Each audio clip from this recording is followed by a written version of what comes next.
আসসালামু আলাইকুম। আজকে চলে আসলাম একটা শর্ট ভিডিও নিয়ে। ঈদ থেকে অনেক পোলাও বিরিয়ানি খাওয়া হয়েছে, তো মন চেয়েছে এখন আমরা একটু ভর্তা ভাত খাই। আজকে শুরু করে দিলাম আমার 2 পদের ভর্তা। দেখুন আমি ভর্তা বানাচ্ছি, এখানে কাঁচকলা আর আলু।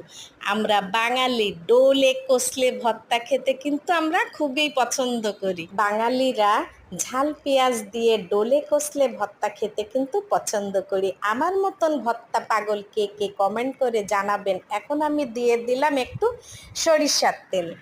আর সরিষার তেল ছাড়া কিন্তু ভর্তা একেবারেই অচল।